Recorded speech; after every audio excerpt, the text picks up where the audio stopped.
Boa noite, a graça e a paz do Senhor Jesus. Amém? Que bom que você veio. Né? Que bom que você escolheu estar aqui hoje. Como a gente está sempre falando sobre um assunto importantíssimo, e a gente não pode começar nada na nossa vida se não for pelo caminho da oração. E se você não faz isso, eu aconselho você fazer, porque não há outro caminho a não ser o caminho da oração para a gente fazer qualquer coisa que seja. E a gente vai fazer esse caminho agora. Vamos fazer esse caminho juntos. Vamos orar ao Pai através do Filho e intrínseca pelo Espírito Santo. Vamos orar. Pai, nós te bendizemos mais uma vez nesse dia. Muito obrigado pela oportunidade de estarmos juntos, reunidos no nome de Jesus.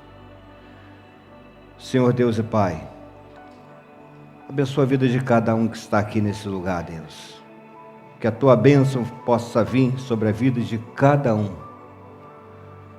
Eu não sei como essas pessoas chegaram aqui hoje. Talvez tristes, talvez com problemas, cansados, a fadiga do trabalho. Mas Deus, nós te louvamos, porque mesmo assim nós conseguimos chegar neste lugar. Muito obrigado, Senhor. Muito obrigado porque conseguimos chegar aqui com nossas próprias pernas. Então nós te louvamos por isso, porque é o Senhor que cuida de nós. Muito obrigado, Senhor Jesus. Muito obrigado pela tua presença entre nós, porque a tua palavra nos diz: onde tiver 2 ou 3 reunidos em teu nome, o Senhor se faz presente. Obrigado porque nós podemos orar a um Deus que está perto de nós. Muito obrigado, Deus. Abençoa os nossos irmãos que ainda não chegaram, que o Senhor possa trazê-los em segurança a este lugar. E nós clamamos pelo teu Santo Espírito, ó Pai. Vem nos iluminar mais uma vez no decorrer desse estudo de hoje, ó Pai. Nos abençoa. Abra o nosso coração e o nosso entendimento, porque carecemos de conhecer a tua palavra, Deus. Nos orienta através da tua luz. Nós oramos no nome santo e poderoso de Jesus. Você pode dizer amém? Nós estamos falando de batalha espiritual. Esse é o nosso terceiro encontro. E hoje nós vamos aprender mais um pouquinho sobre os ataques. Os ataques do adversário. Os ataques do inimigo. E vamos focar nesse ataque sobrenatural. E hoje nós temos como tema desse estudo algo estranho. Algo estranho. E por vezes nós não atentamos para esses ataques. E hoje nós vamos ver como que isso funciona. E que muitas situações é da nossa carne. E outras não. Outras verdadeiramente são batalhas que passamos. Então vamos prosseguir o nosso estudo. Vamos lá, de todos os tipos de ataques à disposição de Satanás, o ataque sobrenatural é o mais possante e difícil de se defender. Este é o motivo que começaremos por ele, e na sequência da série falaremos dos demais. Então eu queria que você prestasse bastante atenção nesse ataque sobrenatural. O que é isso? O que isso quer dizer? E é importante que nós venhamos identificar esse tipo de ataque, tá bom? Vamos lá. Creio ser a este tipo de ataque que o apóstolo Pedro se referiu quando nos escreveu que não devemos nos surpreender quando algo estranho, como uma provação de fogo vier sobre nós. Vamos ver o que diz a carta 1 Pedro 4,12. Amados, não estranheis a ardente provação que vem sobre vós, para vos experimentar como se coisa estranha vos acontecesse. Então Pedro aqui fala desse algo estranho. E são situações inóspitas, são situações que acontecem conosco. Por exemplo, você está sofrendo uma tentação, você faz uma oração, você só pede um help a Deus, pede um socorro a Deus. Então, esse tipo de ataque é aqueles ataques que você, parece que quando você leva algo a Deus, que você vai resolver o problema, vai solucionar o problema. E isso continua, né, ainda te perseguindo, te afrontando, né, te deixando meio sem saber o que fazer. E é esse tipo de ataque, que é o ataque sobrenatural, que nós vamos identificá-lo no decorrer desse estudo, tá bom? Presta atenção nisso aí, vamos lá. O adjetivo estranho, no grego, que xenós, denota o fato de que quando sofremos esse tipo de provação, não conseguimos entendê-la.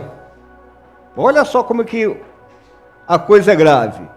Da mesma forma que quando ouvimos um estrangeiro, no grego que xenoi, falar em um idioma que não conhecemos, não podemos compreender o que ele está falando.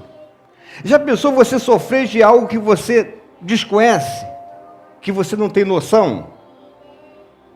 Fica difícil de você resolver um problema dessa natureza. Como é que a gente resolve isso? Como é que a gente identifica que isso aí é algo espiritual? Como é que a gente identifica que isso é uma batalha espiritual, é um ataque espiritual? E se nós já levamos ao conhecimento de Deus e ainda estamos vivendo esse período de tribulação, esse negócio é sério, né? Vamos lá. A dificuldade de entendimento não está no tipo de tentação, mas sim na sua intensidade. Ou seja, não é que o diabo esteja nos tentando em algo que nunca fomos tentados, mas sim no fato de que somos tentados com tanta força que nos parece impossível resistir uma força anormal e que sentimos como que completamente vencidos. Gente, isso aqui é sério demais. Você está numa batalha espiritual e parece que você está defiando. E você está pedindo força a Deus. Mas você não sabe o que está acontecendo. Você vai fazer várias perguntas a si mesmo. Será que Deus me abandonou? O que está acontecendo comigo? Não é possível. Eu estou orando, estou jejuando, eu estou consagrando a minha vida a Deus, e eu estou vivendo essa batalha intensa. Isso não sai da minha vida. O que está acontecendo comigo? Não é algo estranho? E a gente está falando de algo espiritual, gente. Mas a gente está tratando disso também no mundo espiritual. Como a gente identifica isso? Realmente é desesperador. Mas vamos lá. Estamos o tempo todo cientes do que está ocorrendo. Sabemos que estamos considerando, desejando ou meditando em algo que não nos beneficia em nada. Sabemos que estamos agindo contrário à vontade de Deus. E que se cedermos à tentação, nos arrependeremos, mas mesmo assim nos vemos levados por esta estranha força. Gente, é um negócio difícil. Muitas vezes as pessoas recorrem quem essa hora? Se a pessoa está na igreja, vivendo esse processo, passando por esse processo, recorre o pastor da igreja. Porque, ó, não sei o que está acontecendo comigo. É algo estranho. Eu não sei se é algo psicológico ou é espiritual. Realmente é difícil a identificação no primeiro momento. Eu já fiz tudo. Eu já fiz as pazes com Deus. Já pedi perdão dos meus pecados, enfim. Mas eu estou vivendo um momento muito difícil, tribulado, agitado, as coisas não estão dando certo. Eu não sei se vocês já passaram por esse processo. Eu não sei se vocês já viveram isso. Mas nós vamos identificar o que é isso na prática, o que está acontecendo com esse ser que sofre um ataque dessa natureza. O apóstolo Paulo, possivelmente, também pensava no mesmo tipo de tentação a nos escrever. Vejo outra lei nos meus membros, que guerreia contra a lei do meu entendimento e me leva cativo ao pecado. Olha o que Paulo está dizendo aqui. Ele guerreia consigo mesmo, e essa guerra é uma guerra intensa, e que acaba levando ele a cometer pecados, que faz ele cair, que faz ele perder a graça. Ele sente que é uma batalha, e ele luta por isso, mas parece que ele vai defiando, ele vai perdendo as forças. É estranho mesmo, é difícil. O tema ele é propício para isso que a gente está tratando. A gente não tem uma identificação.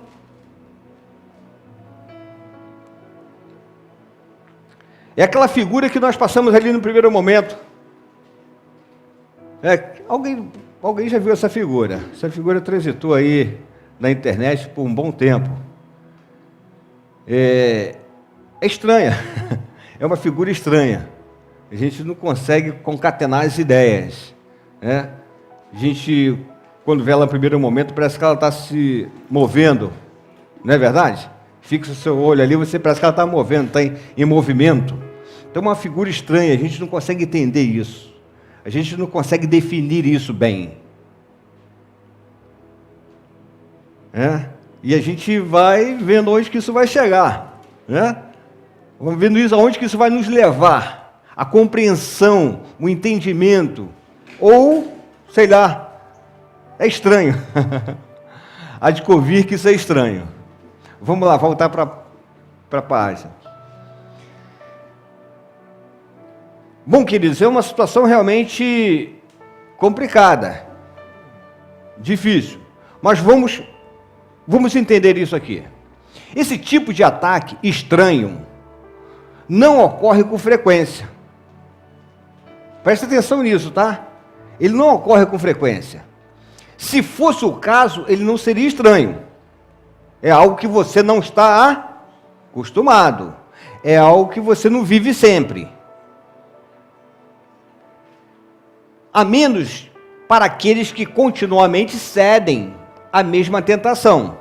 Pois quanto mais o cristão se rende ao inimigo, mais fraco ele fica, tornando-se mais fácil para os demônios executarem esta manobra com sucesso. Por outro lado, cada vez que o cristão, mesmo fraco, recusa a ceder, mais frustrados e menos frequentes se tornam os ataques. Presta atenção. Segundo o nosso irmão Tiago, nos disse: sujeitai-vos, pois, a Deus, mas resisti ao diabo e ele fugirá de vós. Tiago 4, 7. Em todo esse contexto, desde a primeira série, desde o primeiro estudo que nós fizemos, nós vimos que a nossa posição é uma posição de resistência. Nós precisamos resistir.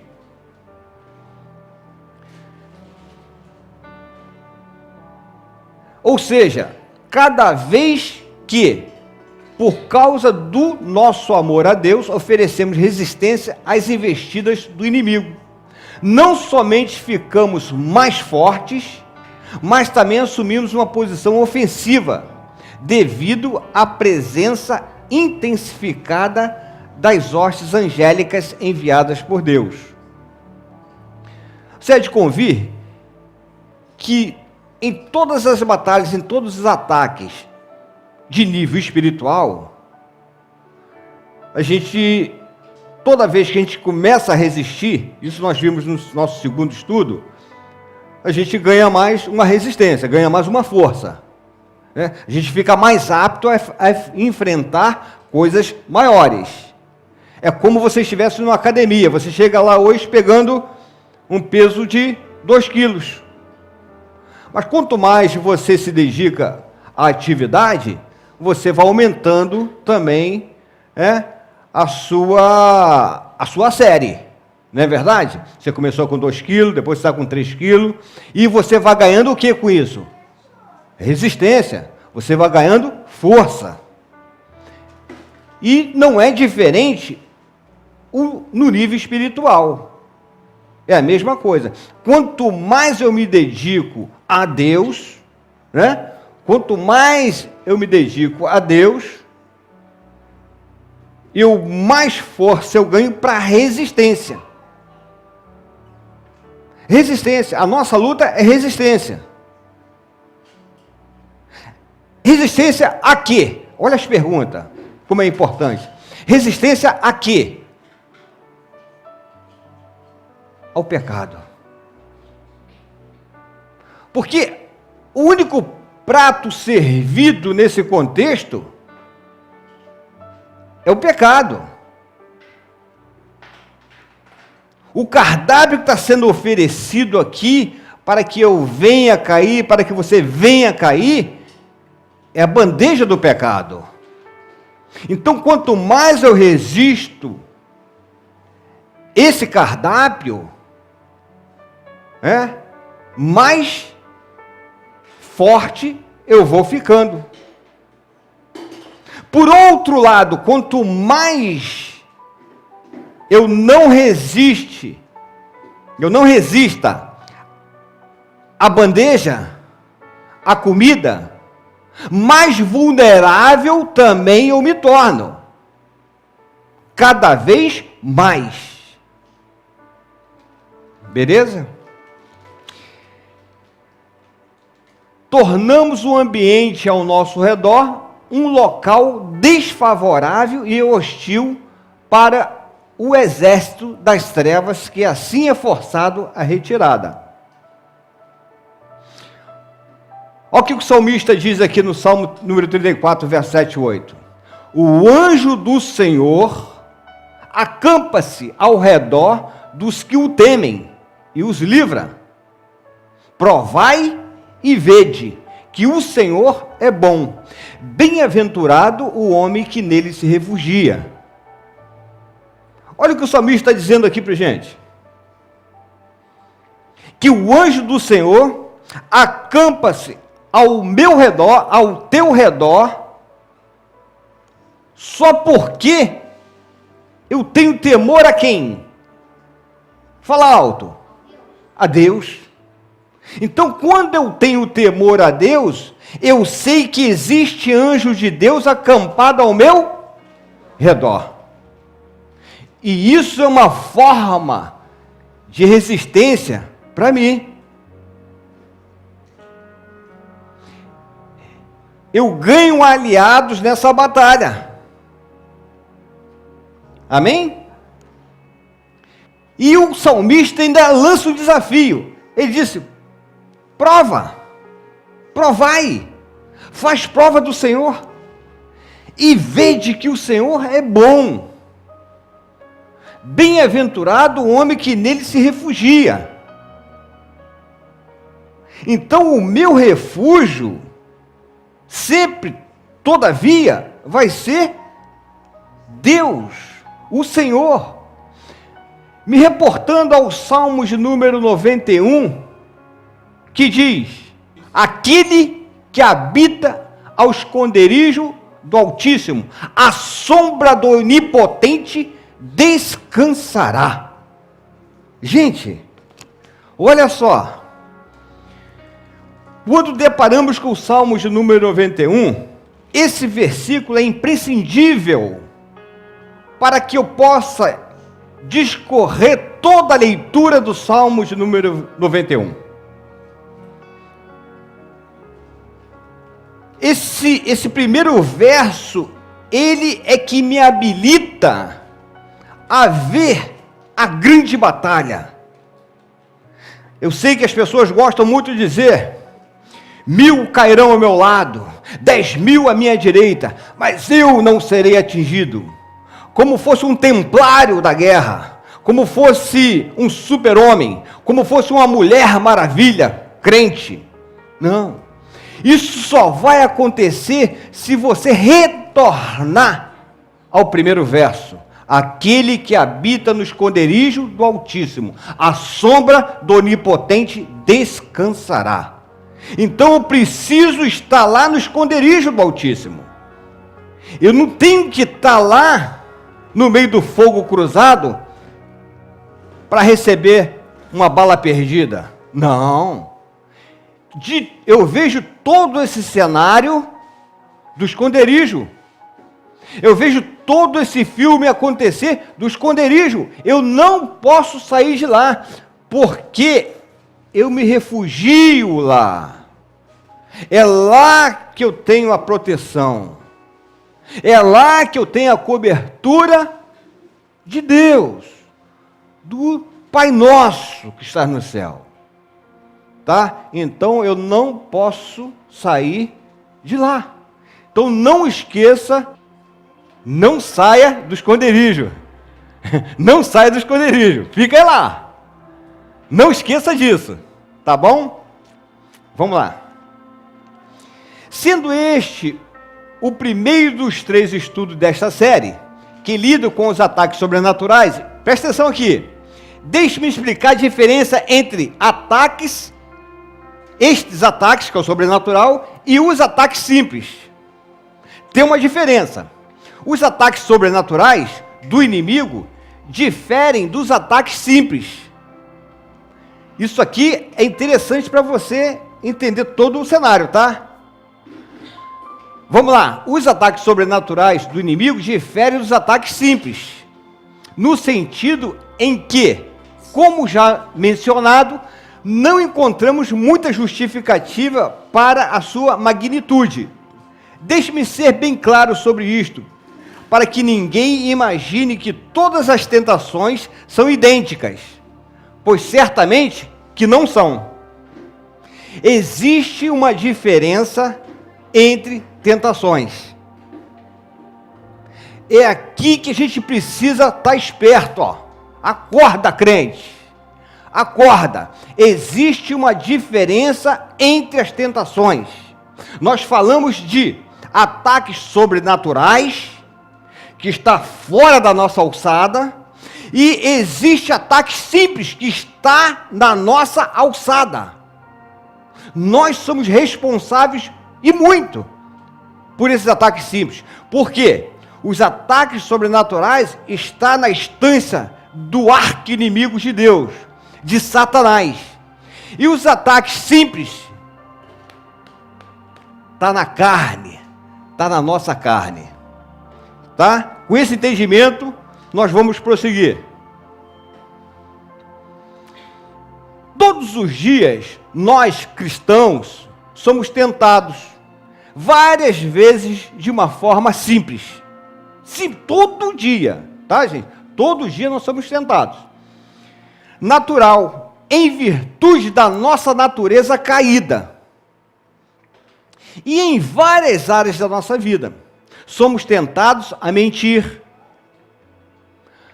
a nos exaltar perante os outros, a cobiçar, a desejar mal às pessoas, a magoar os outros, ao desânimo, ao medo, às preocupações, à ganância.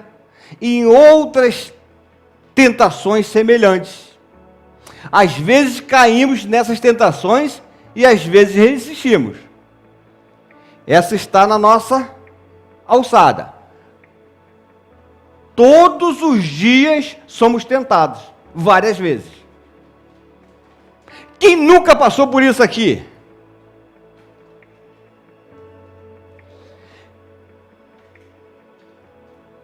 Quem nunca ficou para decidir se falava verdade ou mentira?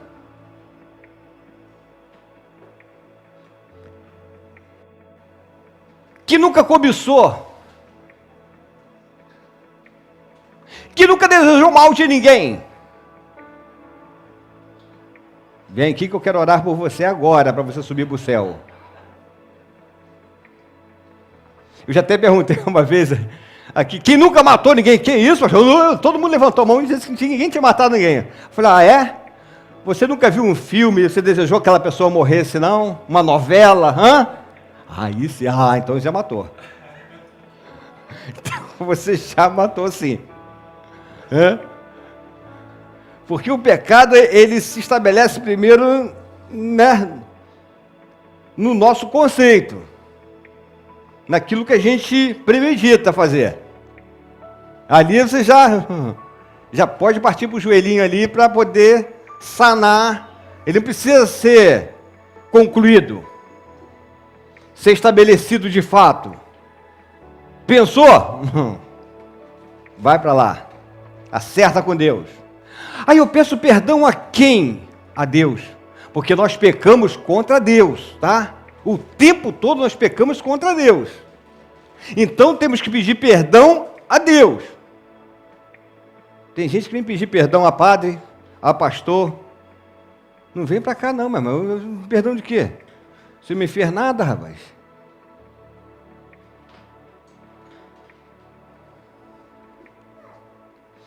Nem sempre o diabo precisa estar por detrás delas. Está vendo?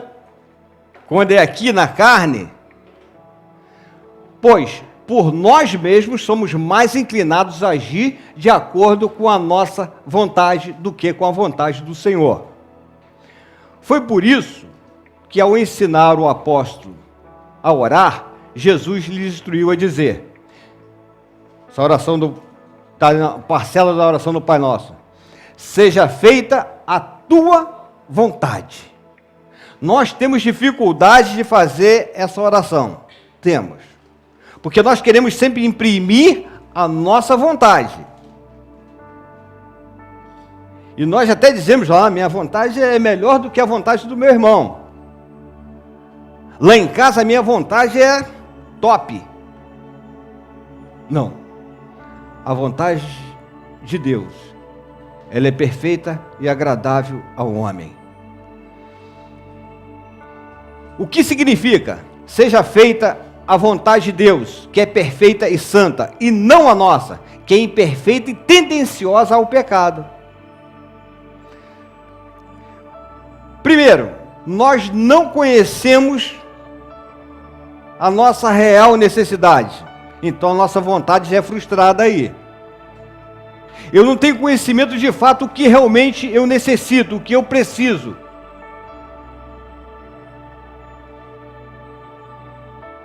Eu tenho grande dificuldade de saber o que eu vou precisar para amanhã, porque eu não sei nem se vou estar vivo amanhã.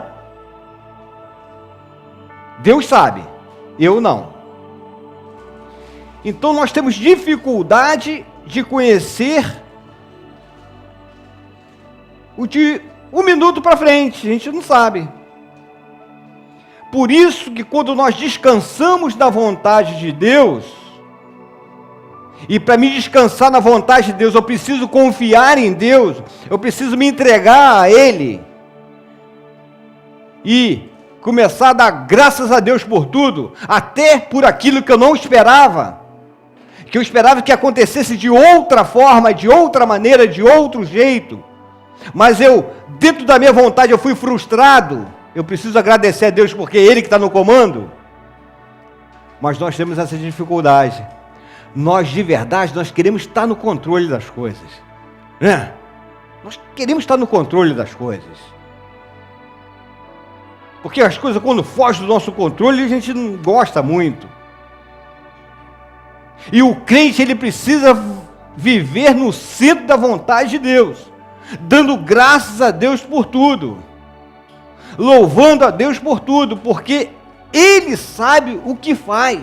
E tudo que Ele faz, nós vimos que é bom, é agradável, é perfeito, é santo. E que dificuldade nós temos de descansar dessa vontade? É porque a gente tem essa mania de estar no controle de tudo mesmo.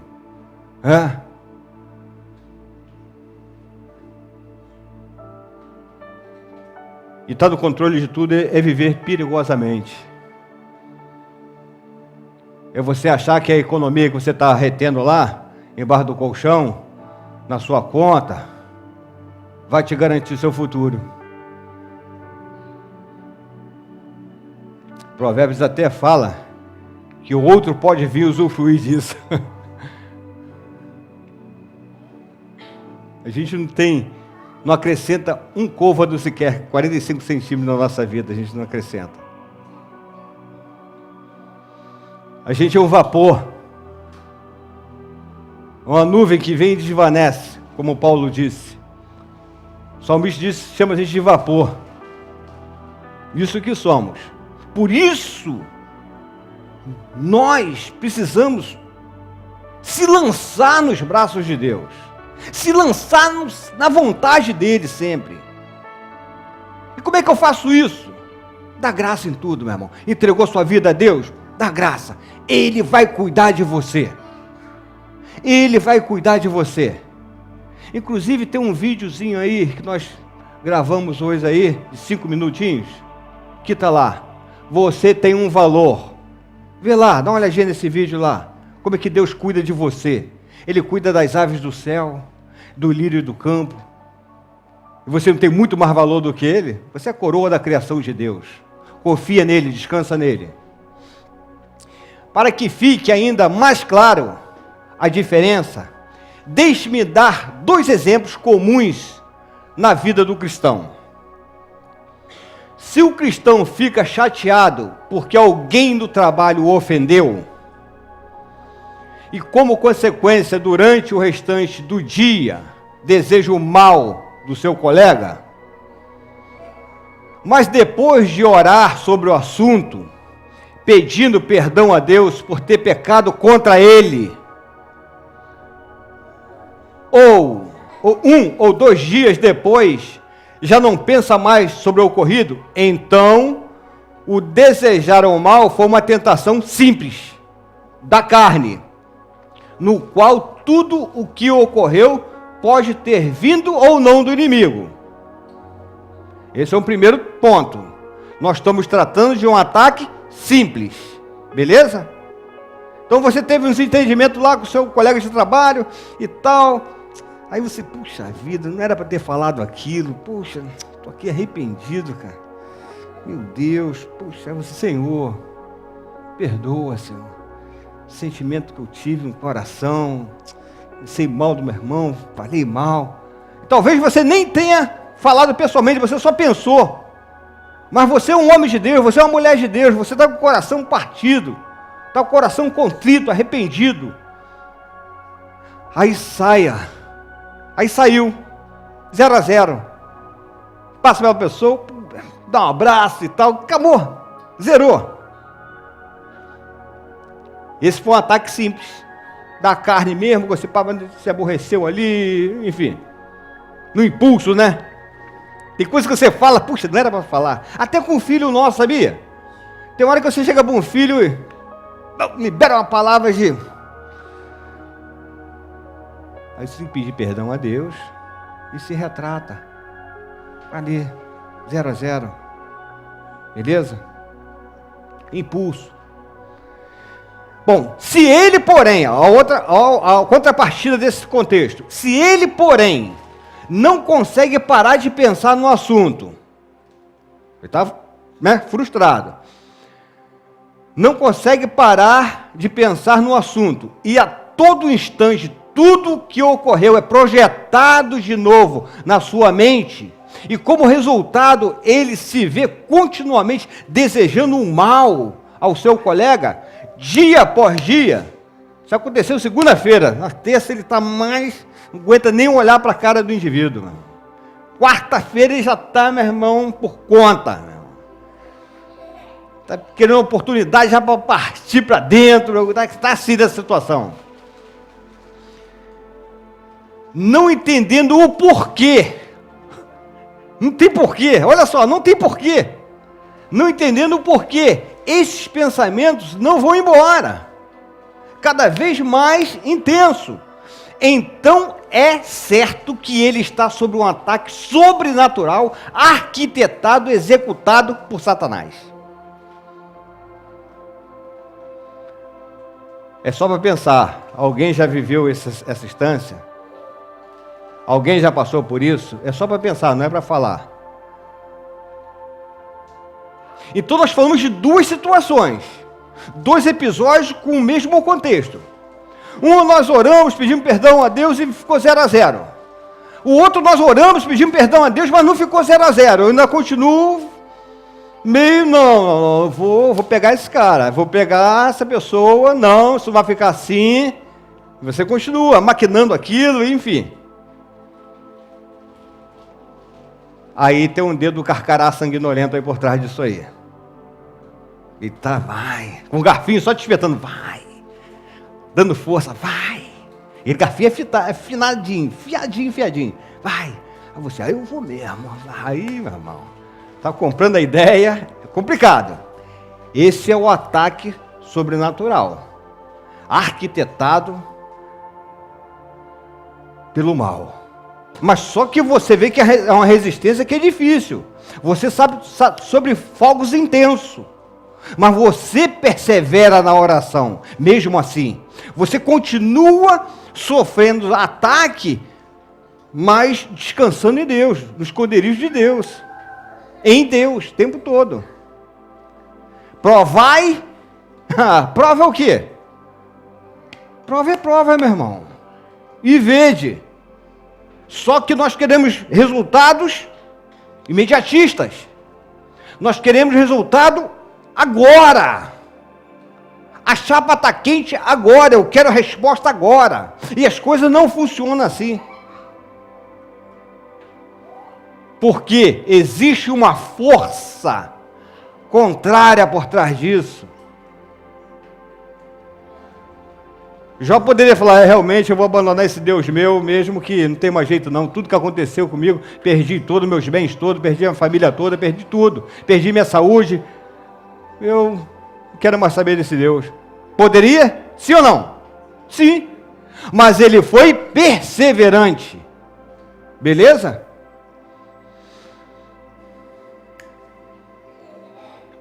Um segundo exemplo, esse é o segundo exemplo. Digamos que o cristão observa que uma colega de trabalho, isso é mais para o homem, uma colega de trabalho, casada, olha, se vestiu de uma forma indecente. Que o cristão é dessa mania, né? Indecente, saia curta, mas ele está olhando, entendeu? Olha lá. E ele, por alguns segundos, admirou e desejou a mulher do próximo. Do próximo porque a mulher é? Durante aquele dia, ele se lembrou da mulher. E se sentiu incomodado. A mulher está na minha cabeça ainda, mano. Não consigo esquecer aquela mini saia, meu irmão. Rosa. Ou de flores. Hã? Ou preta, que cada um tem um cenário, sei lá. Hã? Cada um tem suas taras, né? Olha só. E aí, orou sobre o assunto, pedindo perdão a Deus, por ter pecado contra ele. E no outro dia, já não pensa mais sobre o ocorrido. Então, o cobiçar a mulher do próximo foi uma tentação, fala alto, simples. Dá? no qual tudo o que ocorreu pode ter vindo ou não do inimigo. E geralmente tudo cristão quer dizer que é o diabo, não é nada, é ele que é sem vergonha mesmo, né? Bom, esse é o primeiro momento. Penso mais nisso, está tranquilão, não tem mais nada no meu coração, está limpo, 0-0. Agora, se ele, porém, pensa na mulher continuamente e nas horas que menos espera, ele começa a imaginar todos os tipos de situações pecaminosas com ela, e por mais que queira e ore, ele quer se livrar disso, mas por mais que ele queira e ore, os pensamentos continuam ocorrendo. A maldita não sai da cabeça do miserável. Olha lá. Podendo parar por um tempo. Está rindo, né? Mas ressurgindo mais adiante. Então é certo que ele está sob um ataque sobrenatural, arquitetado e executado por Satanás. Agora crente, estou falando para vocês, crentes, agora crente, não vem se apoderar desse contexto, tá? Para dizer no gabinete sua mazela para mim não, tá? Justificar o pecado, beleza? Não vem não. Então, gente, são situações. Gente, a tentação é o pecado, gente. E o pecado é aquele negócio que no primeiro momento é prazeroso. O problema é depois, o problema é ressaca, meu irmão. O problema é a má digestão. O problema é que ele tem um preço.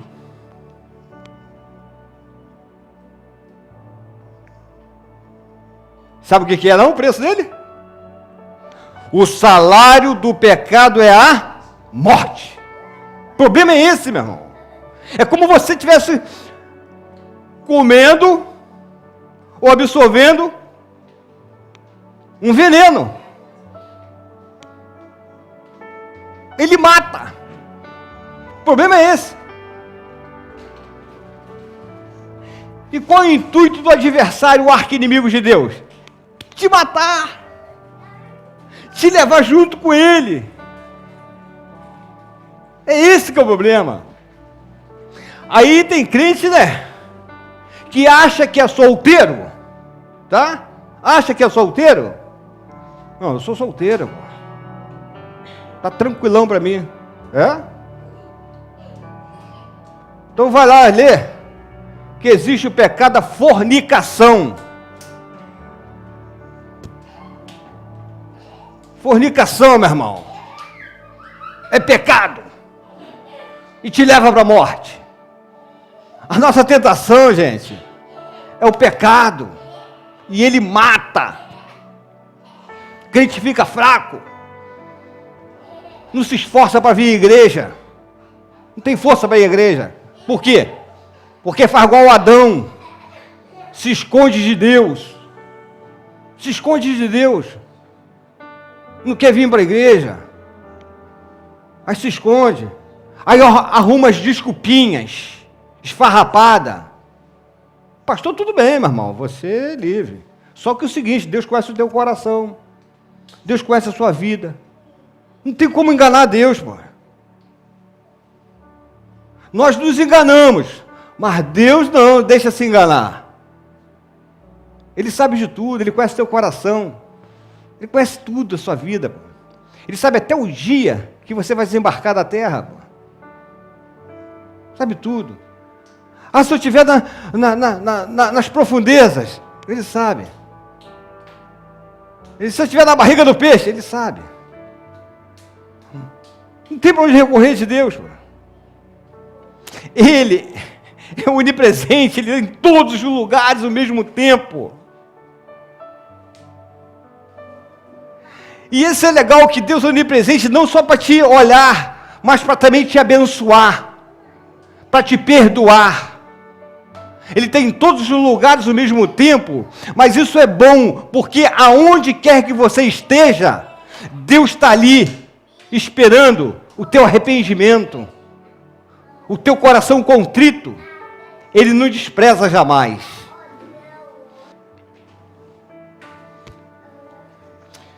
Na Bíblia,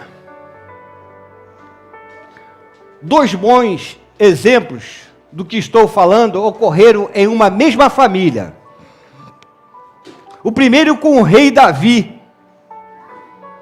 quando cometeu adultério e assassinato ao cobiçar Betseba, ou outras versões, outras traduções, Betsabá, mulher de Urias. E o segundo com Aminon, filho do rei, ao cobiçar e estuprar Tamar, sua meia-irmã. Aqui houve um contexto de incesto. Em ambos os casos, ao considerarmos o desenrolar dos eventos e a seriedade do que fizeram, se vê claramente que houve um ataque satânico, sobrenatural, extremamente forte contra os dois. Uma verdade, especialmente no caso do rei Davi, que mantinha um relacionamento íntimo com o Senhor e que tinha contínuo acesso às revelações de Deus através dos profetas, sacerdotes e de revelações diretas. Esse contexto está no livro de 1 Samuel 23:9 e 2º livro de Samuel 23:2. Sem mencionar o fato de que possuía várias mulheres. Não tinha necessidade disso. E que, a qualquer momento que quisesse, poderia adquirir mais esposas ou concubinas, de forma não pecaminosa, como era o costume da época, e conforme o próprio Deus lhe disse através do profeta Natã. Olha só: e te dei a casa do teu Senhor, e as mulheres do teu Senhor para ti, e se isso fosse pouco, te daria mais. Olha o que acontece nesse contexto aqui. Deus daria mais se Ele quisesse, mas Ele não poderia, era cobiçar o outro, a da outra, do outro. Coitado, só tinha uma, foi Urias. Então esse contexto aqui, gente, foi um ataque sobrenatural. Por quê? Ele adulterou com Betseba, ela acabou engravidando. Olha só, esse Urias era um soldado dele, guerreiro, estava lá na batalha. Davi não foi para a batalha, ficou no palácio. Aí olhou Betseba tomando banho, ó, sem ruga, sem mácula, né? Desejou, aí perguntou um dos seus servos: quem é aquela figura? Ah, aquela é Betseba. Traz ela aqui, conhecê-la. Ó, Betseba vem. E aí o rei, hein? O rei tem autonomia, o rei tem crédito para pedir fiado. Olha só, na instância mundo ele que manda, na instância sistema é ele que manobra. E aí ele deseja Betseba e acaba se relacionando com ela, e ela engravida, tem um filho. E agora, o que ele faz? Ele maquina: manda um telegrama para o Joabe, o comandante do exército, e disse: olha, manda Urias tirar umas férias, manda ele vir aqui. Aí imediatamente o Joabe recebe o telegrama do rei, chama Urias, que era um grande guerreiro, e ele: ó, o rei está te chamando. Ele chega lá: meu senhor, poxa, vem cá, rapaz, eu quero te dar um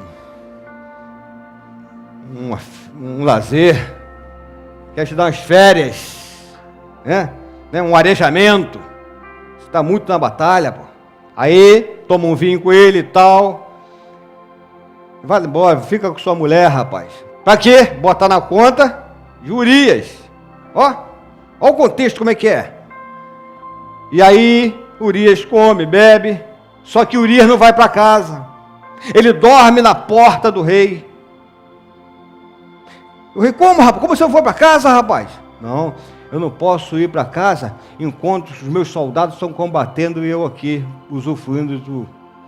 Olha só o camarada com a visão na guerra, na batalha, preocupado com seus subordinados. Um líder, um grande líder. E o plano de Davi não dá certo. Ele tenta de novo, mas não dá certo. Aí ele manda ele voltar para a batalha com outro telegrama, outra cartinha maquiavélica para Joabe: olha, bota esse cidadão na frente da batalha mais ferrenha que tiver aí.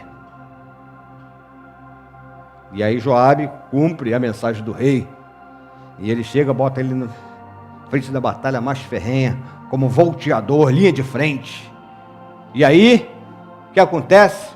Ele morre. Aí Davi agora está tranquilão. Davi está tranquilo agora. Morreu, acabou meus problemas. Betseba, vem para cá, minha filha. Vem para cá. E o que acontece? Vem um profeta, a boca de Deus. O profeta era a boca de Deus. E aí o profeta conta a historinha para ele, que ele dá amnésia essa hora, ele não lembra das coisas, né? Ele dá amnésia. Meu senhor, o senhor precisa decidir uma situação aí que está acontecendo. O que houve? Poxa, que um senhor tinha várias ovelhas. E ele tomou ovelhas de um senhor só que tinha uma ovelhinha. O que o senhor diz que tem que fazer com um homem desse aí? Tem que matar esse miserável. Esse homem é o senhor. Aí ele chora, meu irmão. Aí ele chora. Mas como ele recorre a quem agora? Recorre a Deus. O filho estava para nascer. Só que nasce e fica doente. E ele está ali pelejando na oração, ele se veste de saco, fica 7 dias de jejum. Não comia nem bebia nada. Com o rosto no pó da terra, orando a Deus: salva meu filho, salva meu filho, salva meu filho. E aí, o que acontece? No 7º dia, ninguém queria dar notícia para o rei. O filho havia morrido. E aí eles ficam tudo de longe assim, né? Medo do rei, né? Aí ele levanta o rosto assim: o que é? Aí eles tiveram que contar: teu filho morreu. Gente, eu não vou contar a história, senão a gente vai entrar nesse mérito aqui e vai embora. Depois a gente vê o vira-volta aí do Aminon, que ele também tem um caso de incesto com a meia-irmã Tamar. Então a vida familiar de Davi foi um caos. Davi não é exemplo para ninguém em contexto de família. Mas a mensagem não é essa foi só o exemplo. Vamos prosseguir.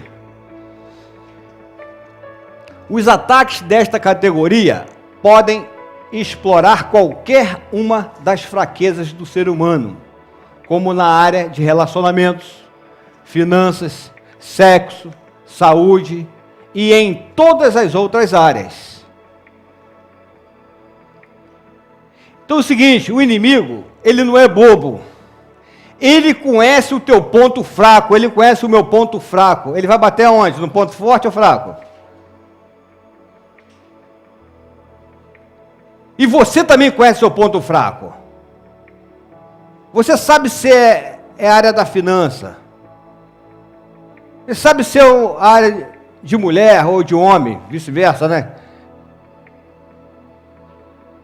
Mulher que deseja homem e homem que deseja mulher.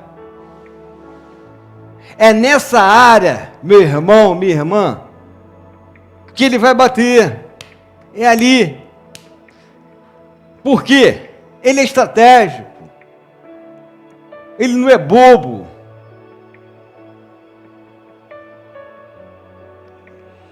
Vamos lá. Queridos, este tipo de ataque é fortíssimo, cruel e impiedoso. Por isso, não creio que o Senhor permita que o inimigo utilize esta arma com total liberdade. Em outras palavras, não creio que os demônios possam atacar qualquer um com esta força a qualquer momento que queiram.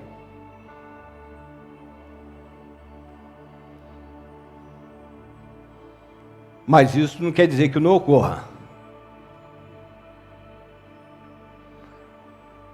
Em Jó, foi permissão de quem? Com Jó foi em permissão de Deus. Toca nos seus bens. Toca na sua saúde.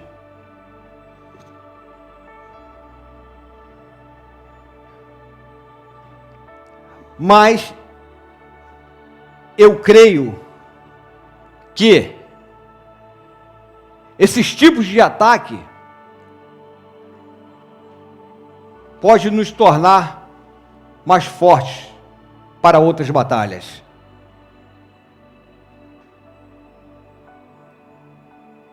Basta eu ser perseverante na oração e resistir.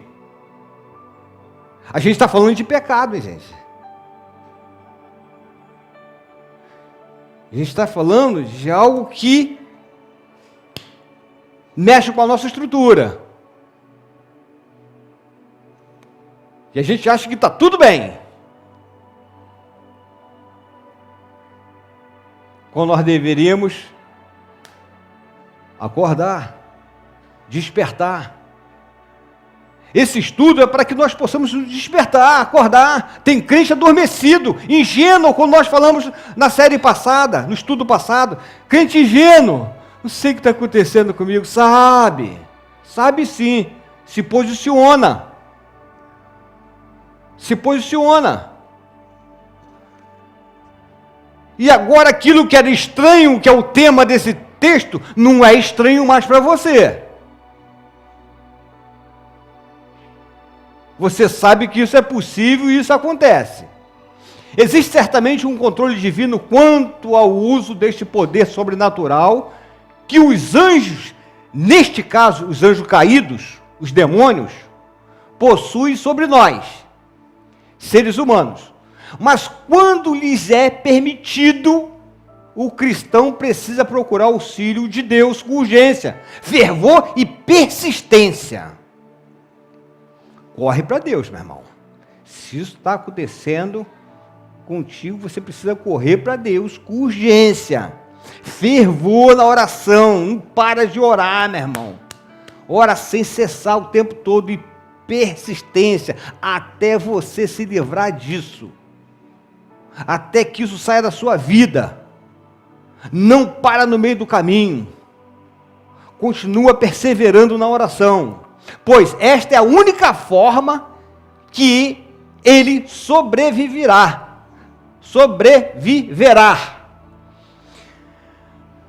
Aí, olha o que o salmista diz: na minha angústia, invoquei o Senhor. Sim, clamei ao meu Deus. Do seu templo ouviu ele minha voz, o clamor que eu lhe fiz chegou aos seus ouvidos. Não angústia, porque isso nos deixa angustiado mesmo. Isso mexe com a nossa estrutura.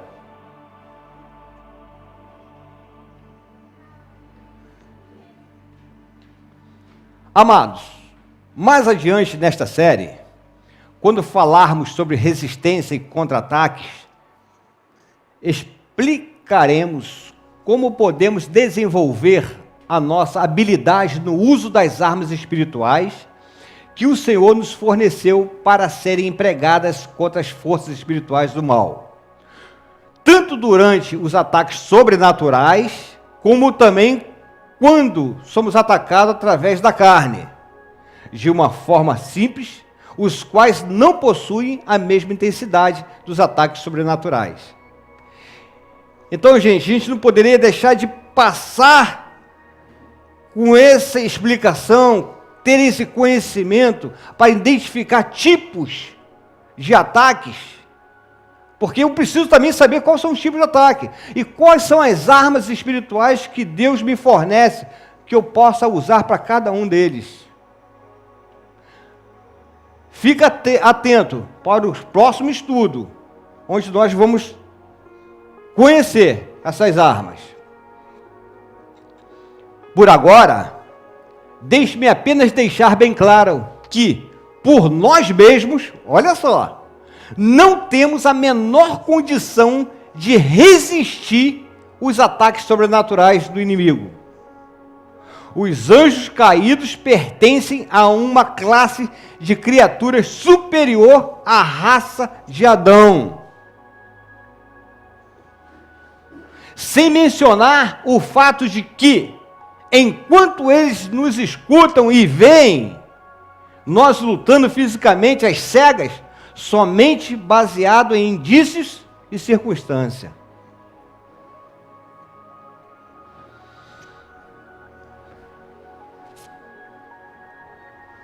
Irmão, a gente tem que ter sensibilidade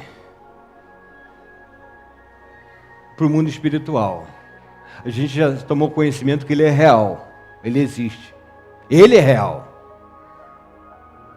Se você ignorar isso, eu só lamento, mas o mundo espiritual ele é real. Nós estamos vendo a proporção disso, né? Nós já sabemos, conhecemos que é real, não é fictício, não é historinha, tá? E nós estamos vendo a gravidade disso, a intensidade, como que isso age.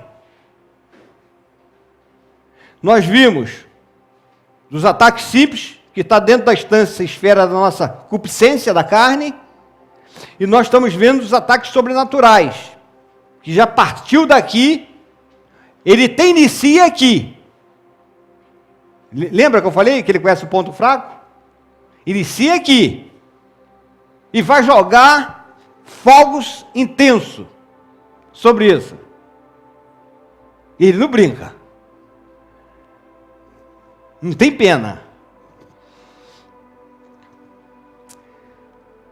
Mas isso é somente em se tratando do aspecto físico. Porque na realidade, a nossa maior arma, que é a fé, tem a sua força exatamente porque ela não depende do que se vê.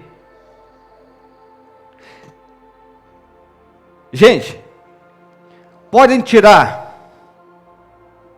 teu trabalho, teu pagamento, tua saúde, tudo, pode tirar tudo seu, mas a única coisa que ninguém furta nem rouba de você é a tua fé. Ninguém toca na tua fé, e nós só precisamos dela para agradar a Deus.